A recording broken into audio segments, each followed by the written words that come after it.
Oi pessoal, Pastor Surya aqui, tudo bem? Beleza, gente? Hoje eu vou falar de uma forma bem respeitosa. Eu tô na cama hoje, minhas pernas estão muito fracas. Então eu vou falar de maneira respeitosa algumas diferenças que nós temos entre calvinistas e luteranos. Porque é comum eu receber pergunta, vocês são calvinistas ou arminianos, né? Ou então, o Lutero era calvinista. Você pega livros aí, assim, é uma coisa que eu não entendo, porque todas as tradições cristãs, exceto a ortodoxia, o lado oriental lá e do leste europeu, tem essa atitude, né, de pegar Lutero para eles ou tirar Lutero deles, né? Tipo, até os católicos. Aí tem hora que eles falam, Lutero era um herege, foi pro inferno, não tem que ouvir o que Lutero falava. Aí depois eles vêm falar, não, Lutero era católico, ele morreu católico, as doutrinas de Lutero são católicas, né? E aí os calvinistas também chegam e falam, não, Lutero era calvinista, né? Tem até um livro do Timothy George que ele, só falta dizer isso claramente, né? Que Lutero era calvinista, mas ele deixa no ar, coloca certos escritos de Lutero para corroborar com as doutrinas calvinistas. Só que esses escritos que ele pega são de 1515, foi antes da Reforma, entendeu? Então, tipo, Lutero mudou de ideia. Lutero vai amadurecendo a sua teologia, né?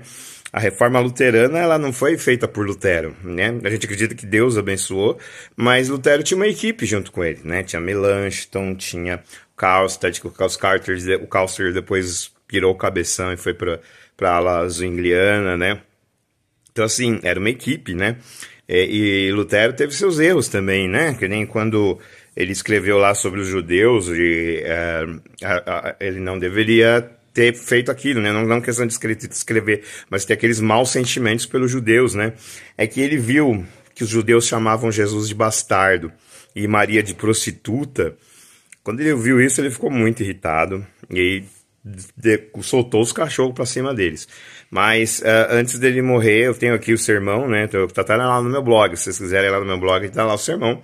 Ele diz que é para tratar bem os judeus e que não é só não aceitar que eles blasfemem assim, né? Que eles xinguem Jesus e Maria, mas que é para amá-los e aceitá-los. Então, assim, ele mudou de opinião, né? Que ele queria que fossem expulsos do país, que as sinagogas fossem queimadas e tal, coisas absurdas.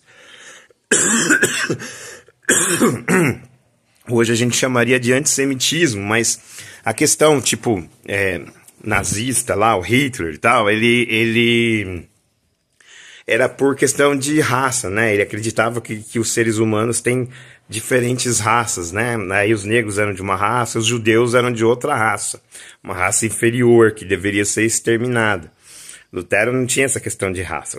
A bronca dele era por questões de blasfêmia, né? Do pessoal chamar, quando ele ficou sabendo, quando ele ouviu os judeus chamando Maria de prostituta e Jesus de bastardo, entendeu? Então, tipo, foi uma questão religiosa, não foi uma questão de raça e tudo mais. E assim, a reforma luterana, ela nunca quis sair da Igreja Católica, não foi um rompimento. Então, assim, a gente vê que é continuidade, é que nem tipo assim, a igreja cristã, ela continua tanto na católica como na ortodoxa, né? Não teve essa de, tipo, a igreja se perdeu e aí Lutero reergueu a igreja. Não é assim, não. Cristo prometeu que as portas do inferno jamais prevaleceriam contra a igreja. Então, a igreja continuou funcionando. Mesmo com distorções, né? Mesmo com distorções, com problemas, ela continuou nas igrejas cristãs da época, né? Não, porque muitos não sabem, mas não tem só a católica. Por exemplo, a primeira igreja fundada por Pedro foi a de Antioquia. Então, tipo, se você quer seguir Pedro, quer estar na mesma... seguir a igreja que Pedro fundou, você deveria ir lá na ortodoxa de Antioquia, lá na Síria, né? Não é Roma. Roma foi depois que ele montou, né? Então, assim, tinha igrejas em vários lugares, né? Na Armênia, na Etiópia, tá? Então, assim, tinham várias igrejas. E aí tinha a igreja católica, que até hoje é a maior, né? E Lutero não queria sair. Ele era tão ingênuo no começo que em uma das 95 teses ele fala que o Papa venderia o Vaticano e todas as riquezas da igreja para dar aos pobres, né? Só que aí depois ele viu que não, né? Então, assim, ele não queria sair. A gente guarda muitos elementos católicos ainda, né? Romanos, né? Porque não foi um rompimento, né? Não foi um rompimento, não foi assim, tô saindo fora. Os luteranos foram excomungados. Lutero foi excomungado e todo mundo que pensava igual a ele, bispos, pastores, padres, leigos, todo mundo que concordava com ele foi excomungado. Então, eles tiveram que se reunir como igreja, né? Não parar as atividades. Eles continuaram se reunindo como igreja nos templos, né? Que acabaram se tornando luteranos. E o nome luterano era um xingamento. Os católicos falavam, vocês não são cristãos, vocês são cristãos, vocês são luteranos, vocês seguem Lutero e não Cristo. E como todo apelido que a gente não gosta acaba pegando, esse também pegou e hoje nós temos, a nossa igreja se chama Igreja Luterana, né? E assim, a gente não foi uma ideia assim, vamos romper e vamos criar uma nova igreja, jamais, não. A ideia era reformar, por isso tem o nome, Reforma Luterana. A ideia era reformar a igreja. Lutero queria que chamassem um concílio e que as propostas dele, de Melanchthon, dos que não concordavam com as doutrinas da Igreja Católica, algumas doutrinas da Igreja Católica, pudesse conversar, debater, discutir e reformar a igreja, né? Mudar aquilo que estava ruim, só tirar a gordura, né? Que nem diz o Saião. Só tirar a gordura e continuar na Igreja Católica, né? Que nem aconteceu com São Francisco de Assis. Ele denunciou a Igreja Católica também. Ele foi um reformista, né? Mas o Papa, na época, era mais solícito. Ele não ficou com raiva do São Francisco de Assis. Ele achou que ele estava certo. E aí ele trabalhou a Igreja dentro das propostas do São Francisco de Assis. E aí foi até criada a Ordem Franciscana, né? O falecido Papa Francisco, por exemplo, se inspirou no Francisco de Assis, que é um reformista assim como Lutero. Mas a igreja, na época, aceitou conversar e fazer a reforma, né? E aí depois veio essa de Lutero também, mas aí a igreja não aceitou. Era um momento político conturbado também, né? Então, assim, tinha muita coisa na época, acho que dá para falar em outros vídeos, senão isso aqui vai ficar muito longo, tá? Então, assim, não foi. Já o calvinismo, ele começa com os reformados lá na Suíça. Antes de Calvino nascer, já tinha teólogos, não, nascer não, né, mas quando ele era criança ainda, né, já tinha teólogos que, lá na Suíça, que nem Zwinglio, Bucer e outros, que aí eles já tinham uma ideia diferente, eles falaram, não dá para conciliar a Igreja Católica, não dá para ter uma relação com a Igreja Católica.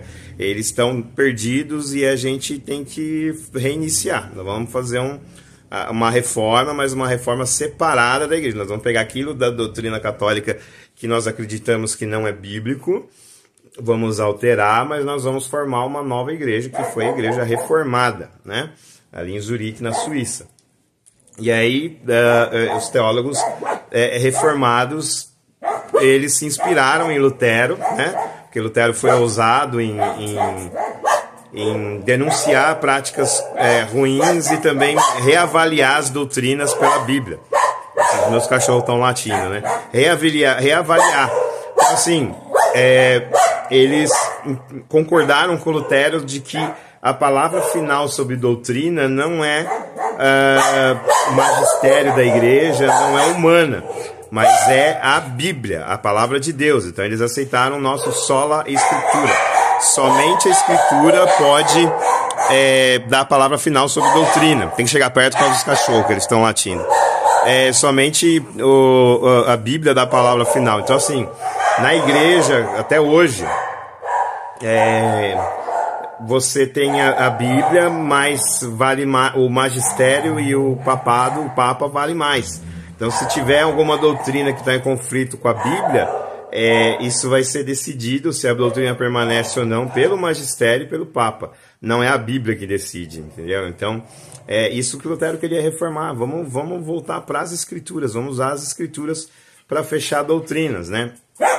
E aí, até o pessoal fala que que ele chamou a livre interpretação da Bíblia. Não teve essa de livre interpretação. A Bíblia se interpreta com a própria Bíblia, né? A gente chama de livre análise, né? Mas a Bíblia se interpreta com a própria Bíblia, porque é a palavra de Deus. Aí você vai interpretar a palavra de Deus com palavras dos seres humanos? Não faz sentido, né? Então você interpreta a palavra de Deus com a própria palavra de Deus. Então, ele queria isso. O papado não aceitava, né? Colocava magistério, a tradição, né? Também. E aí os reformados pegaram essa proposta de Lutero para eles também. Vamos submeter as doutrinas à Bíblia e não a Bíblia ao que a gente pensa.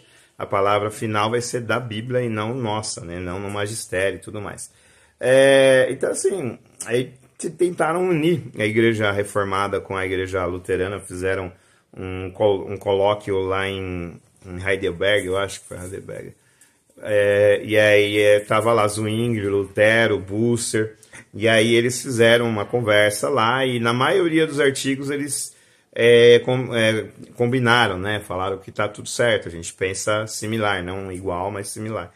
Só que na questão da cristologia, da pessoa de Cristo e da Santa Ceia, né? No contexto de Santa Ceia, eles não concordaram, e Lutero ficou revoltadíssimo. Aí no final o Zwingli e o Bucer, que era um outro teólogo reformado, foi lá cumprimentar ele, falou, ele guardou a mão, ele não quis dar a mão para eles. Ele falou, nós não temos o mesmo Espírito.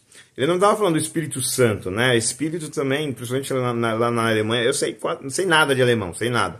Mas no seminário, um professor que sabe alemão, ele fala, né, da questão de o espírito também se interpreta como mentalidade, né? Mentalidade, ou seja, nós não temos a mesma mentalidade, nós não temos o mesmo pensamento. É isso que Lutero quis dizer, não que eles não tinham o Espírito Santo. Tanto que Lutero jamais falou, não pode ir na reformada, não pode conversar com o reformado. Ele não teve união, mas também não teve guerra entre, pelo menos nessa época, depois teve, infelizmente, depois de Lutero morrer. Mas Lutero não considerava a Igreja Reformada uma seita, herege, nem nada. Ele chamava muitos reformados de entusiastas, inclusive Zwingli. Ele não gostava de Zwingli. Para ele, Zwingli não era nem cristão, porque Zwingli acreditava na justificação pela fé e também por obras, né? Então ele falava que pessoas que nunca foram cristãs, como Sócrates, Platão e tudo mais, foram salvas, né, pela predestinação. A predestinação não está ligada à fé. Então, mesmo que a pessoa não creia, se ela é predestinada, ela vai para o céu. E Lutero não concordava com isso, né? Então, Lutero ele tinha a dupla predestinação em 1515, que o Timothy George usa lá, mas depois ele muda. E ele fala, eu não me importo mais. Ele fala assim, esse tema é um mistério. Não é para conversar. Então, não tem nos materiais luteranos que a gente usa, né, para o catecismo, essas coisas, sobre predestinação. Não tem. É um tema secundário e perigoso, porque ele até conta, né, que uma senhora ouviu da doutrina da predestinação e ela mandou uma carta para ele perguntando como que ela saberia se ela era predestinada. E aí Lutero responde que a salvação é para todos, que se ela tem um nariz, olho, então a salvação é para ela. Não tem essa de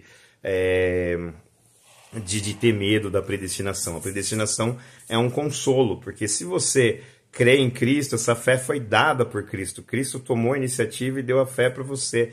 Então você está salvo, entendeu? Porque foi Cristo que tomou a iniciativa e guarda você, entendeu?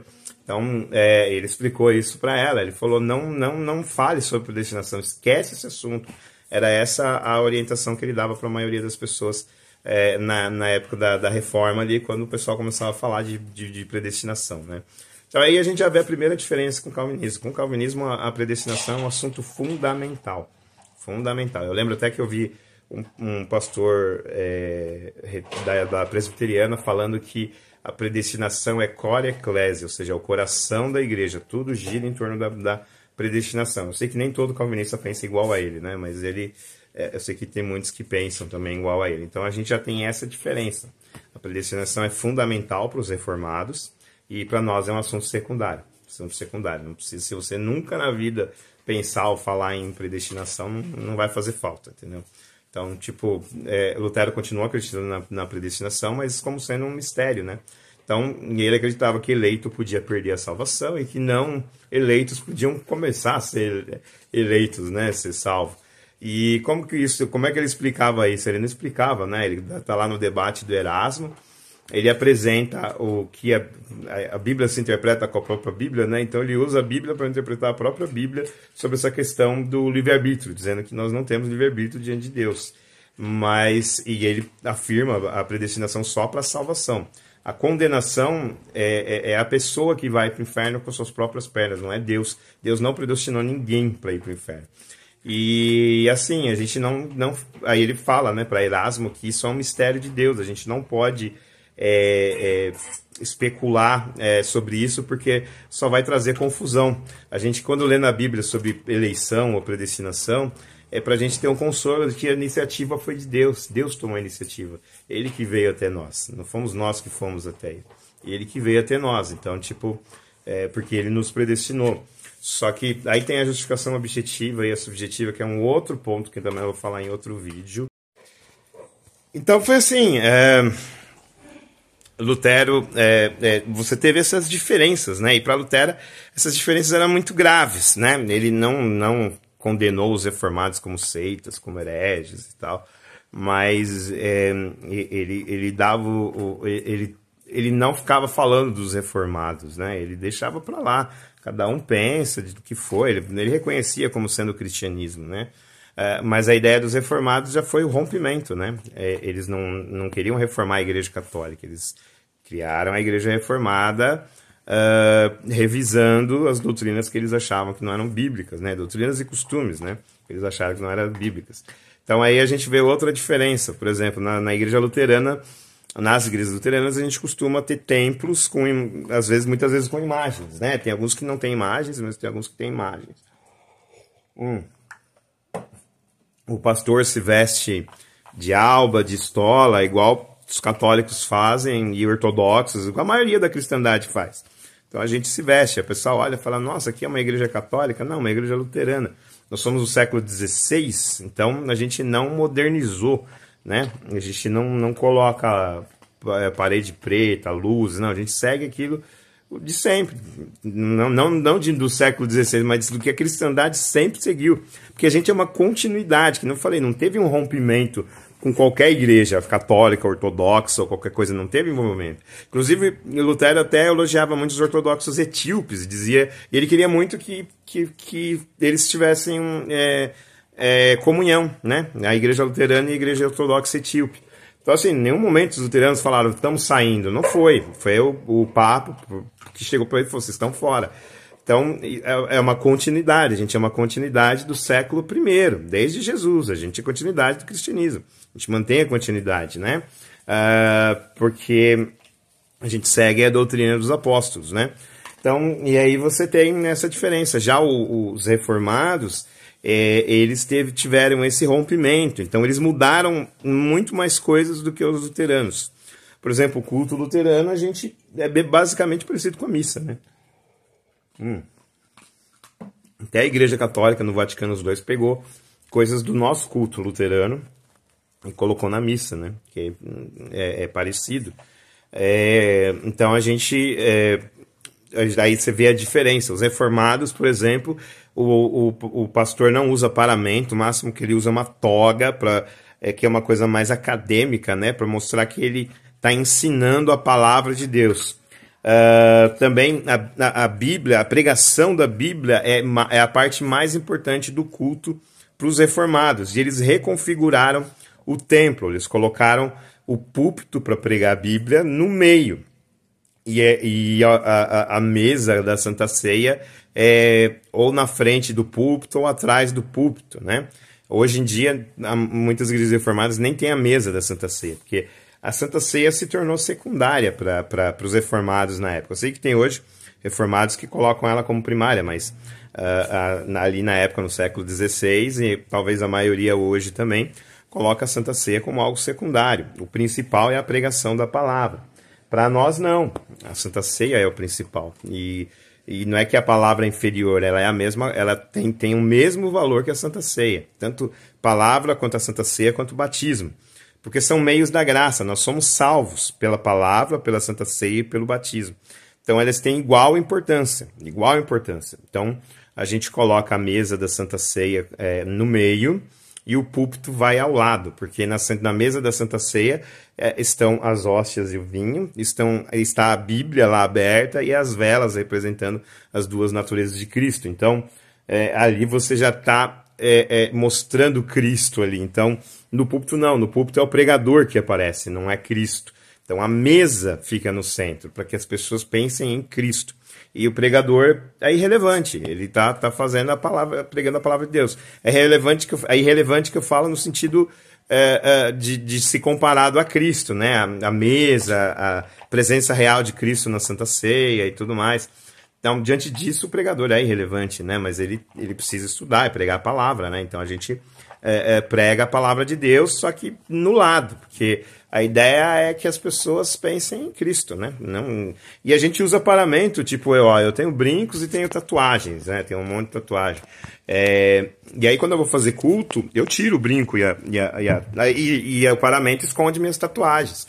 Porque eu não sou a atração do culto. O meu gosto pessoal, né, não é para as pessoas olharem e falarem, na hora do culto, olharem e pensarem, nossa, que tatuagem bonita, ou ai, que tatuagem feia, que fica legal de brinco, não fica legal de brinco. Tipo, da ideia. Eu não tenho direito de usurpar essa atenção que é para Cristo, né? Ele cresça e a gente diminui. Então, nós, pastores luteranos, usamos vestes talares para esconder os nossos gostos pessoais, entendeu? De roupa e tudo mais. A gente esconde para que as pessoas pensem em Cristo. Então, tudo é voltado para Cristo. E aí a gente vê outra diferença. O calvinismo é teocêntrico e o luteranismo é cristocêntrico. O calvinismo, ele acredita que a Bíblia forma uma unidade. A gente também acredita, né? E assim, tudo na Bíblia aponta para Deus Pai, né? Para Deus Pai e tal. Os planos, ele que fez o decreto, ele que fez o decreto da predestinação, né? Aí tem as ordens dos decretos e tudo mais, doutrinas que eles criaram, né? Mas tudo voltada para Deus Pai, né? Ou para a Trindade, né? E no luteranismo as nossas doutrinas, posturas e tudo mais mencionam muito mais Cristo do que o Pai e o Espírito Santo, né? Que a gente não menciona, a gente menciona, né? A gente crê na Santíssima Trindade, a gente reza o credo todo o culto. Então a gente, sim, mas a gente acredita assim que Cristo é a imagem de Deus. Então, você quer saber sobre Deus Pai, sobre o Espírito Santo? Olha para Cristo, entendeu? Foi o que Jesus falou até pro apóstolo, que eu não lembro o nome, né? Falou, mostra-nos o Pai. Ele falou, eu estou tanto tempo com vocês e vocês ainda perguntam, mostra-me o Pai? Tipo, no sentido de que ele é a imagem do Pai. Ele é a imagem de Deus e é a imagem do Espírito Santo. Então, nós procuramos sempre colocar tudo, convergir, seja liturgia, seja doutrina, qualquer coisa, a gente converge em Cristo. Já os reformados, eles colocam isso mais para Deus Pai, né? Para Deus Pai. Então eles são teocêntricos e nós somos cristocêntricos. Então quer dizer que a gente é melhor do que eles ou ele é melhor do que eles são melhores que a gente? Não. Tá?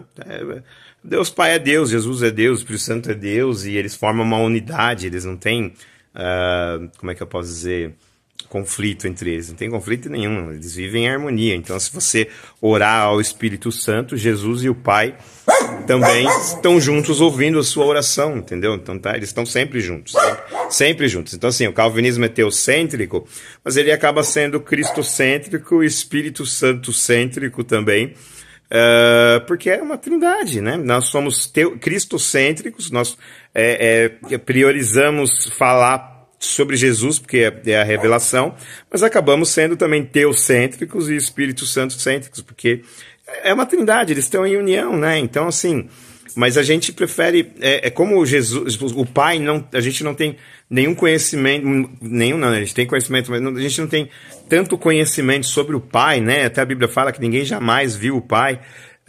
Então, quando a gente vê no Antigo Testamento Deus aparecendo a Moisés, Abraão, era Cristo, né? Era Cristo aparecendo, não era o Pai. E assim, Então a gente converge em Cristo, porque para nós entendemos que fica mais fácil de entender a revelação, entender as Escrituras, se a gente converge tudo em Cristo, na pessoa de Cristo. E se você olhar para a pessoa de Cristo, você também está olhando para o Pai e para o Espírito Santo. Já os reformados acreditam que é uma coisa mais reverente, então ao Pai, tudo, colocar uma coisa mais para Deus, mas quando eles frisam em Deus, eles também estão frisando em Jesus e o Espírito Santo, porque é uma trindade, é uma união, né? Então não tem ele disso. Então, assim, a gente tem essa diferença, a gente é cristocêntrico, os reformados são teocêntricos, mas no final das contas não é uma diferença tão importante assim, porque é uma trindade. Então, não importa em quem você foque, né? A gente foca em Cristo, Lutero quis focar em Cristo porque a gente tem muito mais informações sobre Cristo na Bíblia, né? Ele veio até o mundo, ele revelou as coisas, então ele é a revelação de Deus. Então a gente acredita que se focar em Cristo é entender muito melhor o Pai, o Espírito Santo, do que focar no Pai, porque o Pai tem pouca informação sobre isso. Sobre Jesus a gente já tem a Bíblia, né? Toda converge em Jesus, né? Tudo sobre a Trindade, sobre Jesus, né? Jesus ali recebendo tudo que a Trindade recebe, né? Então, como tem mais informações sobre Cristo, a gente é cristocêntrico, né? Então, a gente tem essa diferença, né? Vamos recapitular. Predestinação. Existe uma conversa se Calvino acreditava na dupla predestinação ou não. Porque assim, você pega as Institutas, ele fala que Deus predestinou pessoas para ir para o inferno.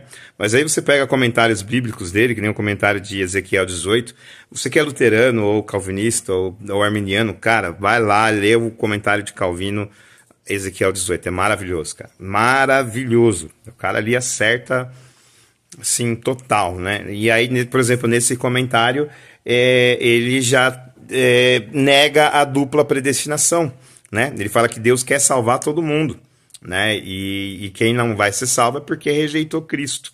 Então, tipo, aí a gente não sabe, né? O que Calvino realmente pensava, né? Da dupla predestinação ou não. Mas aí no século XVII você tem o Sínodo de Dort, né? Que eles fizeram a TULIP, né? A TULIP é total degeneração do homem, né? Depravação total. Aí você tem Unlimited,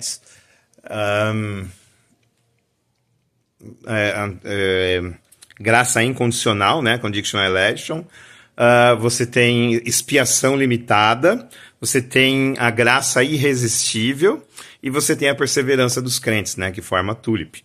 Então, assim, e aí você pega essa questão da expiação limitada, isso é dupla predestinação, né, isso é dupla predestinação, porque alguns foram escolhidos e outros foram rejeitados, então é dupla predestinação, e a gente não crê assim. E a gente, nessa recapitulação, é bom que eu explique melhor, né? A gente não usa a razão como palavra final da Bíblia. Tem muita gente que fala que a gente não que o luterano é contra a razão ou contra a lógica. Não, nós não somos, né? Inclusive, quando Lutero foi chamado para se explicar, ele falou, se me provarem nas Escrituras e pela razão que eu estou errado, eu nego tudo. Né? Então, Lutero, ele também não era contra a razão. Só que ele chamou a razão de prostituta de Satanás, né? No sentido de que a razão não pode ser a palavra final sobre doutrina, porque é pensamento humano. Nós estamos contaminados pelo pecado original. A gente não tem condições de criar doutrinas sobre Deus. A gente não tem essa possibilidade. Então, a gente não pode mexer. Se a Bíblia fala, é aquilo e pronto, acabou, não vamos. E aí a gente vai interpretar com a própria Bíblia. Mas se a própria Bíblia não explica, a gente deixa no ar, né? Nós, luteranos, deixamos no ar. Já o resto da cristandade, não, né? Inclusive os calvinistas também, é uma diferença entre nós. Isso não é só calvinista, né? Católicos, os ortodoxos também não. Os ortodoxos também não aceitam a razão como palavra final. Mas eles também não são só a Escritura. Eles acreditam que tanto quanto a Escritura, a tradição, eles não têm magistério. Não tem um papa também, no caso eles têm patriarcas que são só simbólicos, né? Não são eles que determinam doutrina ou não. Então, eles pegam os pais da igreja, os escritos dos pais da igreja são tão importantes quanto a Bíblia, né? Que é a tradição. E o conceito de pais da igreja deles é diferente. Para nós, os pais da igreja, eles são aqueles cristãos até o século V. E para eles, não, pais da igreja são aqueles que mais servem à igreja. Quando eles dedicam a vida inteira, tudo para a igreja, então eles se tornam um pai da igreja mesmo hoje, 2025, você tem pais da igreja, entendeu? Eles têm um outro conceito de patrística e tal. Então, assim, eles não são só a escritura, para eles é a Bíblia mais a tradição, mais o que os pais da igreja escrevem, entendeu? Então, eles vão consultar os pais da igreja para interpretar a Bíblia. E aí, Lutero não, né? Faz isso da Bíblia com a Bíblia. Então, ele não usa a razão e a lógica como palavra final. A gente pode usar a razão e a lógica como especulação, né? Como uma especulação de coisas que a gente não entende, mas falar é isso. E teve muita especulação. No século XVII, os dogmáticos luteranos fizeram muitas especulações, muitas, né? Sobre vários assuntos, né? Então, tipo, como é que Cristo se faz presente na ceia? A gente não acredita em transubstanciação, nem em consubstanciação. Isso é uma mentira que contam aí, que a gente acredita em consubstanciação. Consubstanciação é quando os 4 elementos se tornam um só. A gente não acredita nisso. São 4 elementos ali. Não é 4 se tornando um só. Se tornando consubstanciais, tendo a substância um do outro e formando uma unidade. Não, a gente não pensa assim. A gente pensa que está lá os 4. E aí, como se dá? Não sei. Eu sei que Cristo está lá, presente. O pão é o corpo e o vinho é o sangue de Cristo. Só que não tem transformação. Continua sendo pão e vinho. E não tem consubstanciação. Formam uma coisa só, né? Então, tipo, a gente não explica, é mistério. E aí a razão, porque a Bíblia não explica, então a gente não vai usar a razão e a lógica para falar sobre isso, né? Já os calvinistas usam. Então, eles têm a explicação da presença espiritual de Cristo, né? Os demais evangélicos têm a questão do memorialismo, né? A questão de ser em memória e tal. De Cristo, que ali é só... Cristo não está presente nos elementos, né? Nem no calvinismo, nem nos demais evangélicos. Para o calvinismo, Cristo está presente na hora da ceia na igreja. Os cristãos são elevados até o céu, porque o céu ele não é para... Assim, existe um entendimento, não estou falando que é o meu entendimento, mas é um entendimento histórico, de que o céu não é um lugar, mas é um estado, né? Então, tipo, você vira... O céu é um lugar também e também é um estado. Então, você entra no estado de celestial, né? Quando você está tomando a Santa Ceia, e há uma união mística com Cristo. Mas Cristo não está nos elementos, né? Então, foi essa briga que teve com Zwingli. E aí tem a questão cristológica. Para os calvinistas, Cristo está em carne e sangue no céu. Então ele não pode... Como ele está lá como humano, né? Ele ascendeu ao céu com carne, com um corpo humano, então ele não pode estar em mais de um lugar ao mesmo tempo com o seu corpo, somente com o seu espírito. Então fica assim, tipo, como se fosse metade, Deus fosse metade corpo e metade espírito, né? Então a gente não concorda com isso, né? A gente acredita que corpo e espírito são uma coisa só, tão juntos, né? E existe comunicação dos atributos entre a natureza humana e a natureza divina de Jesus. E Jesus, como existe essa comunicação, essa união hipotástica, então o corpo de Cristo também é onipresente, também pode estar em mais lugares, e ele está presente no pão e no vinho. No calvinismo, não, ele não está presente no pão e no vinho. Ele está lá espiritualmente na igreja, em união com as pessoas, entendeu? Então é uma diferença cristológica que para nós é importante, e é uma diferença boa. Que mais que eu posso comentar sobre isso? O vídeo já está longo, eu vou fazer mais comentários sobre calvinismo e luteranismo, tá? Mas, assim, na internet tem uns jovenzinhos que estão dizendo que os luteranos consideram o calvinismo uma seita. O que acontece? Sempre teve briga entre calvinistas e luteranos, desde a época da Reforma. Existia um grupo que saiu da Suíça e foi para a Alemanha, dizendo que eram adeptos da doutrina luterana, que eles subscreviam a Confissão de Augsburgo inalterada, porque tem 2 Confissões de Augsburgo. Tem a inalterada, que foi apresentada para o rei, e nós usamos no livro de Concórdia como confissão, e teve uma alterada, Melanchthon ele alterou para poder... ele tirou a questão da Santa Ceia, da presença real da Santa Ceia. Só um minutinho. Não pode. Não pode. E aí... Nossa, me perdi, fui consultar a Mel ali. Tá, mas enfim. Nossa, eu não lembro mesmo o que eu tava falando. Cara, vai ter sem corte, tá? Ah, lembrei. Então, existiu o calvinismo, aí houve o criptocalvinismo, ou seja, essas pessoas que saíram da Suíça se diziam luteranas, na verdade elas eram calvinistas. Então, eles conseguiram a simpatia do nobre ali da época da Alemanha, né, dos nobres da Alemanha, e aí eles foram nomeados professores e tudo mais, e aí os luteranos que acompanharam Lutero e tudo mais, eles falaram, gente, o que eles estão ensinando não é luterano, é calvinista. E aí teve um até que foi preso por isso, porque protestou contra os criptocalvinistas, o pessoal que estava lá se dizendo luterano, mas era calvinista. Mas aí ele viu uma conversa de um criptocalvinista com outro, falando sobre, um dos nobres, né, ouviu, falando que eles estavam, que realmente era uma conspiração e que estava dando certo, né? Eles estavam realmente eles estavam realmente planejando substituir o luteranismo pelo calvinismo. Então o nobre ficou super bravo com eles e tal, e isso acabou. Voltou ao luteranismo, foi aí que foi feito o Livro de Concórdia. O Livro de Concórdia responde todas as críticas da época que foram contra o luteranismo, né? Dos calvinistas, dos católicos, dos anabatistas, aí tinha os chamados entusiastas. Eram pessoas que acreditavam que não precisava da igreja, não precisava da Bíblia, que Deus revelava diretamente para elas, né? E se diziam profetas e tal. E aí eles eram chamados de entusiastas. Então, então eles responderam também os argumentos dos entusiastas, né? E reuniram, além de responder os argumentos, isso está na fórmula de concórdia.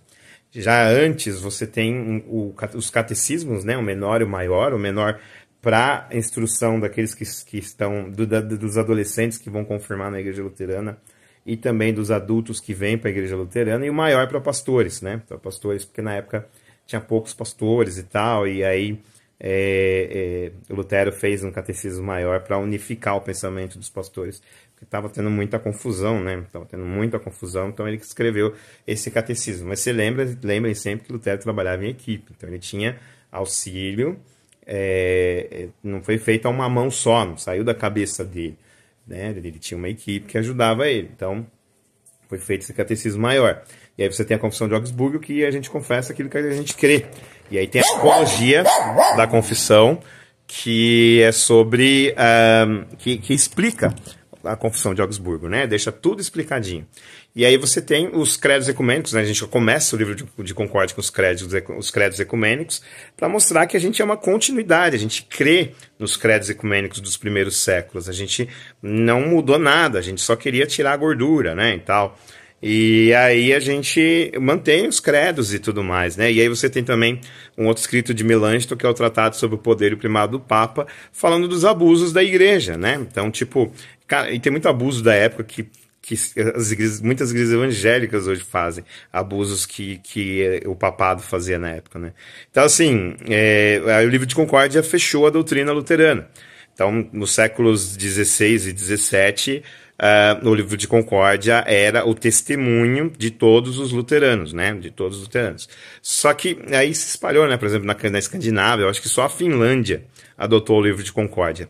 As outras igrejas adotavam, inclusive aqui no Brasil você tem a Confissão Luterana do Brasil, que segue esse modelo dos séculos XVIII, mais ou menos, que é adotar só a Confissão de Augsburgo e o Catecismo Menor. Só. Essas são as nossas confissões de fé. O resto é ótimo para estudar teologia, mas não são confissões, coisas que a gente necessariamente tem que aderir para ser luterano, para ser membro da igreja luterana, que não adota o Livro de Concórdia. E aí nós, da IELB, adotamos o Livro de Concórdia inteiro, e é por isso que a gente se auto-intitula confessionais, porque a gente segue essas confissões, entendeu? E assim, teve essas tretas lá com o calvinismo, mas hoje a gente está em paz. Teve também uma união prussiana, entre reformados e luteranos lá na Alemanha no século XIX, mas esse é papo para outro vídeo, tá? Então, assim, na época foi muito tensa a relação entre calvinismo. Quando Calvino e Lutero estavam vivos, né, Calvino era muito mais novo que Lutero. Então, Lutero morreu, Calvino estava vivo ainda. E Calvino manteve o respeito que existia, né? Existia um respeito entre os luteranos e os calvinistas. Existia um respeito, uma cordialidade, existia diálogo. Melanchthon era super amigo de Calvino, trocava cartas e tudo mais. Então, assim, Lutero respeitava os calvinistas, né?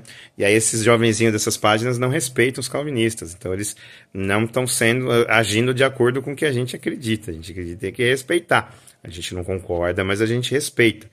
Porque teve dogmáticos do século XIX, que nem Walter e tudo mais, que chamam o calvinismo de seita. Mas aí você tem que entender que era uma época de conflito, né?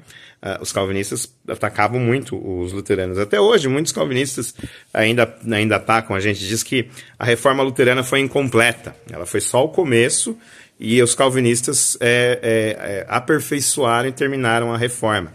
Então, os luteranos são retardatários. Eles deveriam se tornar calvinistas, né? Porque só o calvinismo, até o Kuyper fala, né? A única visão de mundo, é uma reforma completa. A luterana não. A luterana não é uma visão de mundo. E é sim uma visão de mundo. Mas para Kuyper lá, que criou o neocalvinismo, não. A gente não é visão de mundo. Só o calvinismo é visão de mundo. Então, assim, você tinha muita treta nessa época, né? Ainda. Então, tipo... E aí eles responderam para mim, de forma errada, chamando os calvinistas de seita. Eu não concordo, tá? Que calvinismo é uma seita.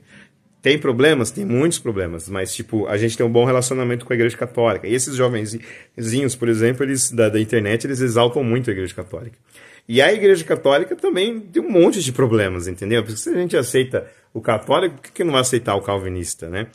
Tem grupos calvinistas que são muito mais parecidos com a gente, né? Aqui no Brasil é difícil, porque o calvinismo é fundamentalista, né? E pega a crença dos Estados Unidos, né? Eles são uma religião que pega as crenças lá dos Estados Unidos, e não da reforma do século XVI, lá com Calvino, né? Acho que o único livro de Calvino que o pessoal curte é as Institutas, eles não leem os outros materiais de Calvino, então eles pegam tudo dos Estados Unidos, e aí eles são fundamentalistas. O que é fundamentalista?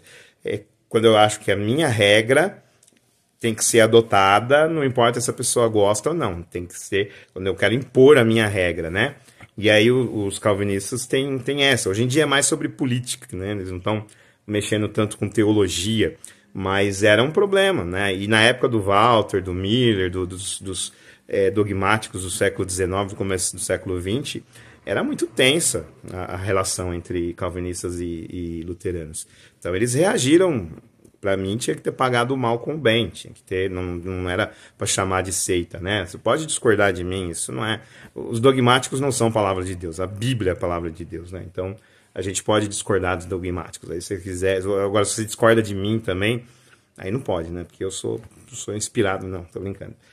Você pode discordar de mim também, então, tipo, é a Bíblia, a única inerrante e infalível, então a gente pode discordar, discutir e tudo mais. E eu discordo dos dogmáticos que chamaram de seita. Eu entendo que era uma época muito tensa, né, de conflito.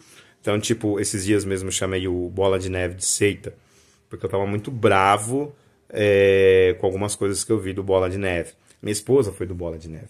Só que aí, tipo, eu conheço gente do Bola de Neve e são cristãos como eu. Então eu falei, não, eu estava errado, eles não são uma seita. Eles não são uma seita. Tem problemas, tem muitos problemas que nós não concordamos, mas não são uma seita. Então, tipo, eu revi, né? Eu tomo muito cuidado para chamar de seita, né? Porque, de repente, são só distorções, mas em questões secundárias, não são questões em questões primárias. Então, a gente pode considerar como irmão, mas nessas distorções a gente não tá junto, né? Então, assim, essas são algumas diferenças, né, que eu mostrei. Depois eu vou fazer mais vídeos fazendo mais diferenças. E, assim, diferente do que os jovenzinhos da internet falam, que calvinismo é seita, na IELB não consideramos o calvinismo como uma seita. Nós temos parceria com a Igreja Reformada do Brasil, né, da Holanda que veio para o Brasil. Eu sei que no aniversário, por exemplo, da IPI, Igreja Presbiteriana Independente, a IELB esteve presente. Então, assim, a IELB dialoga com católicos e evangélicos, né? Porque a nossa doutrina é solitária, né? Como a gente queria tirar a gordura da Igreja Católica, então a nossa doutrina não é igual à da Igreja Católica. E os calvinistas, como eles quiseram um reboot, né, um renascimento, não diria renascimento, eles também concordam que o cristianismo nunca deixou de existir, né, que ele existia de forma distorcida na igreja romana, mas nunca deixou de existir. Só que eles achavam que, o que infelizmente se provou sendo verdade, que o Papa jamais iria permitir o diálogo com eles, ou com os luteranos, ou qualquer coisa. O Papa jamais permitiria a reforma, né? E aí eles fizeram a reforma do Concílio de Trento, né? Missa Tridentina e tal, essas coisas. Não aceitaram nenhuma proposta de Lutero, de Calvino e de tudo mais. Então, assim, os reformados, eles infelizmente estavam certos, né? Porque seria legal se a gente fosse uma igreja só, né? Mas não dava para ser. Não dava. Os luteranos acreditavam que ainda dava para arrumar isso, né? Mas aí no final da vida, Lutero falou, não vai dar, não vai acontecer, cara. Não vai acontecer. Ele não vai fazer concílio, e se fizerem concílio, foi o que foi feito em Trento. Em Trento só chamaram gente que concordava com eles, né? Não foi um debate, foi uma conversa entre amigos, todo mundo concordava a mesma coisa e finalizaram tudo em concordância, assim, dentro da Igreja Católica. Eles não chamaram os protestantes para conversar, para dialogar, eles não chamaram. Então, Lutero previu isso também, né? Ele falou, eles não vão chamar a gente, né? Eles não vão. Então ele desistiu, né? Não dá para voltar para a Igreja Católica, esses caras aqui não tem como, né? E os reformados logo no começo já não queria. Então assim, os reformados já foram mais um rompimento, né? E nós não. Então assim, tipo, teve essas tensões entre calvinistas e luteranos até o século XX, mas hoje a gente não tem mais. Tá? A gente não tem mais. Os calvinistas não são mais uma ameaça para nós, que nem eram na época do Walter, na época dos dogmáticos do século XVII e tudo mais. Os calvinistas eram uma ameaça para nós, né? No século XIX, a União Prussiana e tal. Hoje não, hoje eles não são mais ameaças. E como nós temos, naquilo que é principal na fé, a mesma fé, né? A questão dos credos e tudo mais, então eles são irmãos. Então, os calvinistas são irmãos. Inclusive, o que eu me considero, o meu pastor pessoal, a pessoa que eu desabafo, a pessoa que eu converso, que eu considero meu pastor, ele é da Igreja Presbiteriana Independente, entendeu? Então, assim, a gente discorda de certas coisas e eu posso falar da minha discordância e ele também pode falar da dele. Ele vive falando para mim, Surya, eu divirjo de você desse ponto. Tranquilo. Eu também falo para ele, eu não concordo com você nesse ponto. Ele fala português melhor do que eu, né? Eu já sou cheio de gíria e palavrão. Ele vai lá e fala um português bem certinho. Ele também é um cara muito, muito inteligente. E é o meu pastor de confiança, cara. Não que eu não confie em outros pastores, mas é o cara que eu tenho mais proximidade, entendeu? E ele é calvinista. Então, assim, não é seita. O que os jovenzinhos estão fazendo aí não é seita. Mas nós temos diferenças muito importantes, como vocês viram nesse vídeo. E eu vou continuar fazendo outro vídeo sobre diferenças com respeito. Eu respeito os calvinistas e com amor. Eu amo os calvinistas. São nossos irmãos em Cristo. A ideia é só esclarecer e não criar conflito. Não é para criar conflito. Os calvinistas são hereges e tal. Não vai nessa, cara. Não vai nessa. Sabe, tem muita coisa muito mais importante para você cuidar, cara. As pessoas aí, eu saio todo dia para falar de Jesus pro pessoal na rua. E as pessoas não sabem que Deus ama elas, entendeu? Porque essas igrejas, não só evangélicas também, né? Tem ramos da Igreja Católica, que se você não tem dinheiro, não é próspero, e se você não tem uma saúde boa, Deus não gosta de você, porque a culpa é sua, você não tem fé. E aí Deus não gosta de você. E aí as pessoas sofrem achando que Deus não está com elas.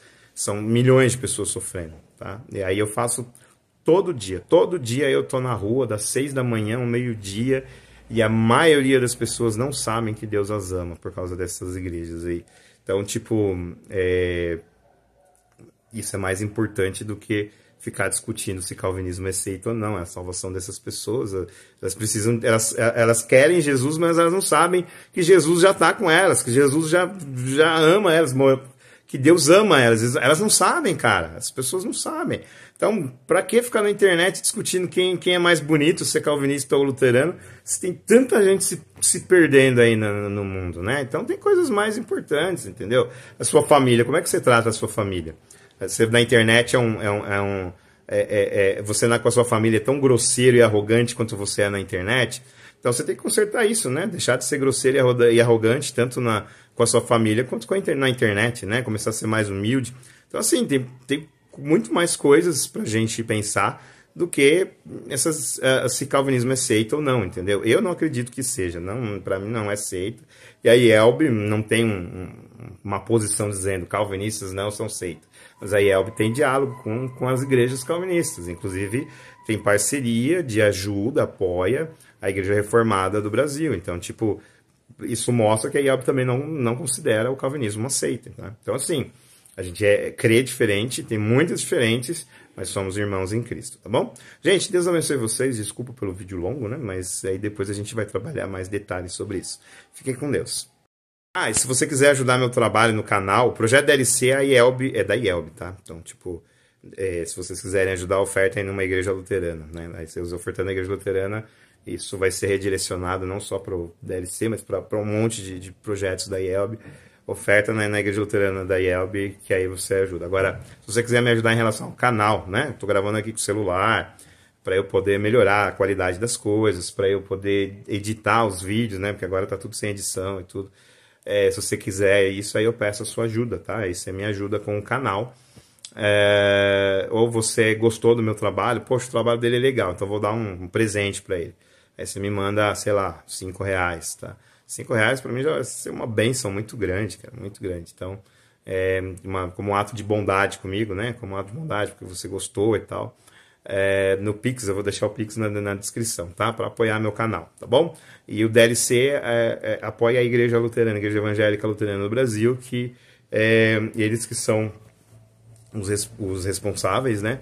E aí você está ajudando não só o projeto DLC, mas vários projetos da igreja, E aí a gente agradece, tá bom? E se você quiser ajudar o meu canal, o meu trabalho pessoal, não o meu trabalho aqui de vídeo, você pode mandar qualquer valor no Pix que eu vou colocar aqui, tá bom? Deus abençoe vocês. Amém.